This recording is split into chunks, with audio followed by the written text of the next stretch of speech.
SIR victims, ये कौन सा नया कीवर्ड ले आए? संवैधानिक प्रक्रिया है या कोई त्रासदी? सच कहूं, शर्म आनी चाहिए। नेताओं को तो छोड़ो, पर उन मीडिया पब्लिकेशंस को जो एक संवैधानिक प्रक्रिया को त्रासदी बताने वाले नेताओं के नैरेटिव को एम्पलीफाई करते हैं। अब ये हेडलाइन देखिए, लिखा है कि Mamata government to provide home guard jobs to SIR victims, यानी ममता बनर्जी सरकार अब कथित SIR पीड़ितों के परिवारों में से किसी एक व्यक्ति को होम गार्ड की सरकारी नौकरी देगी।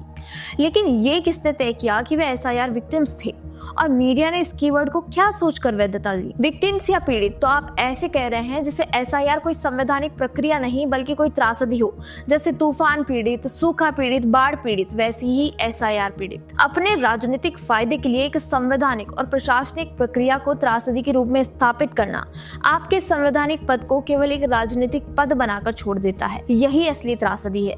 लोकतंत्र तो आप ही छोड़ दीजिए, वह केवल एक नाम मात्र है, एक मुखौटा है जो दूसरों पर निशाना साधने के लिए ओढ़ा जाता है। ममता दीदी की गारंटी है कि कथित एक साथ SIR पीड़ित परिवारों के घाव भरने के लिए वे सरकारी नौकरियां देंगी। वही पिछले साल 39 पीड़ितों के परिवारों को 2 लाख रुपए देने का वादा किया था।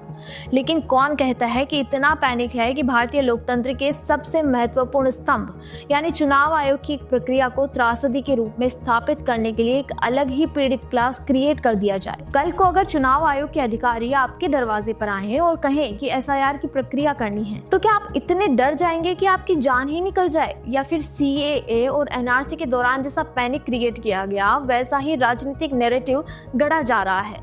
और क्या प्रूव है कि जो जाने गई हैं बूथ लेवल ऑफिसर्स या सीनियर सिटीजन्स की, वो SIR की वजह से गई हैं? आपके क्लेम्स ही तो प्रूव नहीं हो सकते। लोकल मीडिया की रिपोर्ट्स तो कई बार कुछ और कहती हैं। कोई कहता है कि जो मृत्यु हुई है वह नेचुरल कॉजेज थी, वृद्धावस्था थी, हार्ट अटैक था, डिप्रेशन था, पैसों की दिक्कत थी, बीमारी थी, लेकिन SIR का जिक्र तो नहीं मिला। और अगर SIR जैसी प्रक्रिया आवश्यक नहीं होती तो कोर्ट इसे वैधता देता ही क्यों? कोई व्यक्ति, अरे कोई व्यक्ति क्या, एक महत्वपूर्ण राज्य की मुख्यमंत्री संवैधानिक संस्थाओं, प्रशासनिक प्रक्रियाओं, राज्य की सुरक्षा, न्यायालय की गरिमा को केवल अपने वोट बैंक के लिए दांव पर कैसे लगा सकती है? न्यायालय की गरिमा की तो क्या ही बात करें। हाल ही में 21 फरवरी को SIR को लेकर एक सुप्रीम कोर्ट की मैंडेट मीटिंग थी। इस मीटिंग में कौन रहेगा कौन नहीं, सब कोर्ट द्वारा तय किया गया था। जैसे कलकत्ता हाई कोर्ट के chief justice, chief electoral officer, तत्कालीन chief secretary, DGP, advocate general. लेकिन इसमें दीदी के retired chief secretary Manoj Pant क्या कर रहे थे? कोर्ट ने तो करंट सेक्रेटरी के लिए कहा था। इतना ही नहीं, मनोज पंत जी आजकल रिटायरमेंट के बाद West Bengal industrial development corporation में कार्यरत हैं। सवाल ये नहीं कि वे इंडस्ट्रियल डेवलपमेंट में कार्यरत पूर्व चीफ सेक्रेटरी मीटिंग में क्या कर रहे थे।